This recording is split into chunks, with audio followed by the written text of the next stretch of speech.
പണ്ടൊക്കെ സ്കൂൾ ടൈമിൽ മാർക്ക് ചെയ്ത ആൻസർ ഷീറ്റ് കിട്ടുന്ന ദിവസം ഓർമ്മയുണ്ടോ? നമുക്കറിയാം നമ്മൾ അതിൻ്റെ അകത്ത് എന്തൊക്കെയാണ് എഴുതി വെച്ചിരിക്കുന്നതെന്നുള്ളത്.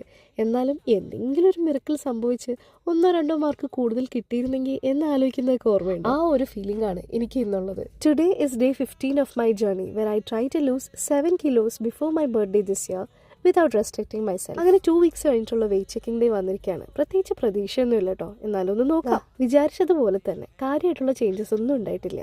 ഇതിന്റെ കാരണം എനിക്കറിയാം. ഈ വീക്കിൽ മിക്ക ഡേയ്സിലും കാലറി ഡെഫിസിറ്റിലായിരുന്നെങ്കിൽ പോലും കാർബൺ ഇൻടേക്ക് കുറച്ച് കൂടുതലും പ്രോട്ടീൻ ഇൻടേക്ക് അത്യാവശ്യം കുറവുമായിരുന്നു. അതുകൊണ്ടൊക്കെ തന്നെയായിരിക്കും ഇങ്ങനെ. പക്ഷേ പ്രശ്നമല്ല, ഇനിയും ടൈം ഉണ്ടല്ലോ, സെറ്റാക്കാം. ഈ വെയിറ്റ് ലോസ് ജേണികളൊക്കെ എടുത്തു നോക്കുമ്പോണ്ടല്ലോ, ഡേ 15 എന്ന് പറയുന്ന ഒരു കുഴപ്പം പിടിച്ച ടൈമാണ്. ഡേ 1 എക്സൈറ്റ്മെന്റ് അങ്ങോട്ട് പോവുകയും ചെയ്തു. ഡേ 30 റിസൾട്ടിലേക്ക് അങ്ങോട്ട് എത്തിയിട്ടില്ല. മിക്കവരും ഡെസ്പ് അടിച്ചിട്ട് ഗിവപ്പ് ചെയ്യുന്നൊരു ടൈമും കൂടിയാണത്. പക്ഷെ ഗിവപ്പ് ചെയ്യരുത് ഗൈസ്. നമ്മൾ വെയിറ്റ് ലോസ് ജേണിക്ക് വേണ്ടി എന്തൊക്കെ ചെയ്യുന്നു എന്നുള്ളത് മാത്രമല്ല, അത് കൺസിസ്റ്റന്റ് ആയിട്ട് ചെയ്യുന്നുണ്ടോ എന്നും കൂടി മാറ്റർ ചെയ്യുന്നുണ്ട്. So just try to show up. ഞാൻ സ്റ്റാർട്ട് ചെയ്ത ടൈമിൽ തന്നെ വെയിറ്റ് ലോസ് ജേർണി സ്റ്റാർട്ട് ചെയ്ത ആരെങ്കിലും ഉണ്ടെങ്കിൽ നിങ്ങളുടെ പ്രോഗ്രസ് എന്തായെന്ന് താഴെ കമന്റ്സിൽ അറിയിക്കൂ കേട്ടോ. അപ്പോൾ അടുത്ത വീഡിയോയിൽ കാണാം. Bye and thank you for watching.